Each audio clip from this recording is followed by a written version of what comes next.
Bonjour et bienvenue sur la chaîne de Green Spider. Donc aujourd'hui je vous présente une revue mais surtout un retour d'utilisateur sur ce couteau que je possède depuis plus d'1 an et demi. Donc je n'en avais pas fait de revue puisque j'avais attendu en fait de pouvoir l'utiliser au quotidien en EDC, en alternance avec d'autres couteaux et notamment des QSP que je vous avais montré et en particulier le Canary et qui s'inscrit un peu dans le même contexte. Alors sans rentrer dans les considérations de port du couteau puisque vous savez que la législation a changé depuis quelques mois et que ça s'est durci. Je me suis dit que de vous présenter cette lame avec une dimension très réduite parce qu'on est sur une petite lame qui fait 5 cm de long, donc c'est vraiment tout petit au niveau de la lame et malgré le fait que ce soit un couteau fixe, on est bien en dessous de la plupart des couteaux pliants qu'on a l'habitude de rencontrer. Alors après effectivement ce n'est pas tout à fait la même chose que d'avoir un couteau pliant et un couteau fixe sur soi, mais sincèrement on va avoir du mal à démontrer que c'est quelque chose de très dangereux. Donc je me suis dit que ça pouvait peut-être en intéresser un certain nombre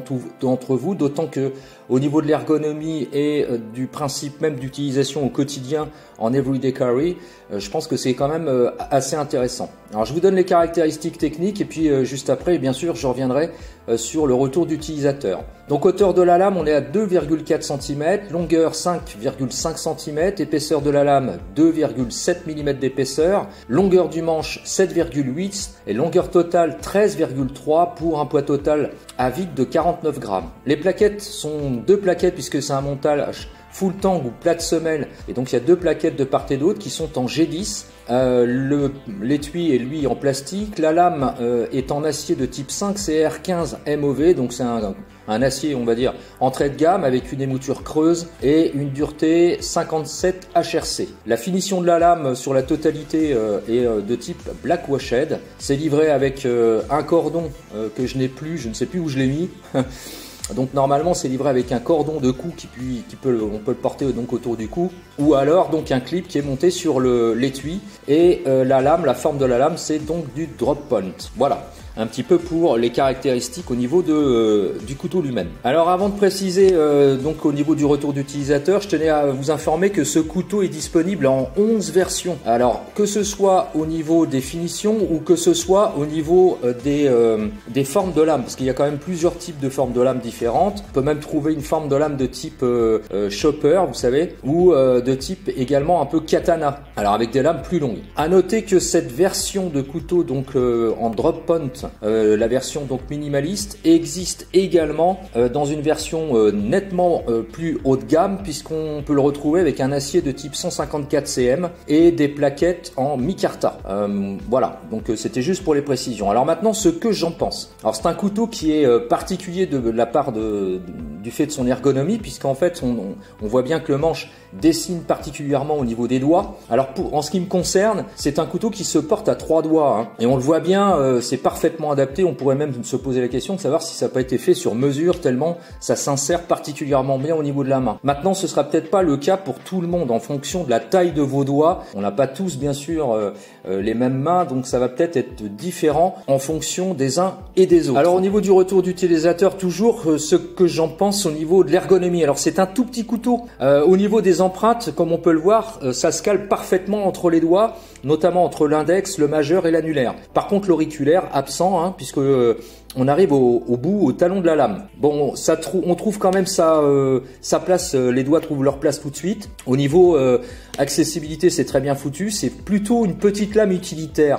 Ne pensez pas que ça puisse être un couteau par exemple typé combat entre guillemets. C'est pas parce que Alan Folst, qui est le designer de toute la série des minimalistes, a pensé comme étant un couteau forcément de défense. Le but c'est pas ça, c'est plutôt d'avoir une ergonomie particulière qui s'insère entre les doigts.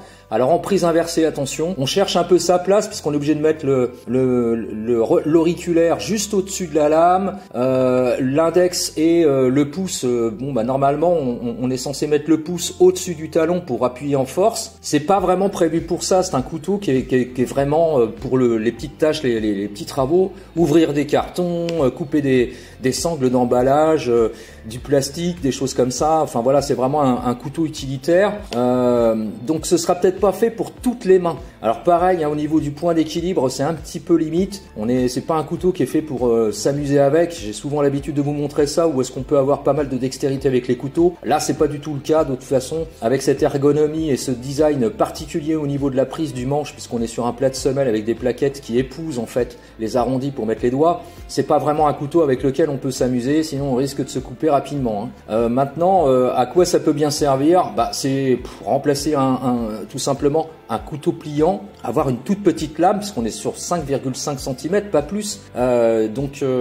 Voilà, c'est vraiment un couteau utilitaire. On le sort, on a besoin de couper quelque chose en force, un gros bout de carton très épais par exemple, ça va passer sans problème. De même, des sangles, de la paracorde. Bon, on peut aussi avoir une prise en main peut-être plus en avant au niveau de la lame pour faire une coupe plus précise, d'autant qu'on peut obtenir un tranchant rasoir avec ça, c'est du 5CR MOV, donc en fait il suffit d'enlever le morphile sur un morceau de cuir avec de la pâte à polir et on obtient vraiment un tranchant rasoir, donc on peut avoir une définition vraiment très, très importante. Donc voilà, c'est vraiment un petit couteau utilitaire, oublié dans le principe même, même si il y a des couteaux qui ont été faits par Alan Folst qui sont un petit peu plus spécialisés, je pense notamment au katana, au niveau du design, qui peuvent aller dans une situation, on va dire, de défense. Là, c'est pas vraiment le cas, c'est vraiment plutôt du couteau utilitaire au quotidien en EDC. Alors au niveau du port, pas de soucis. Moi, je le préfère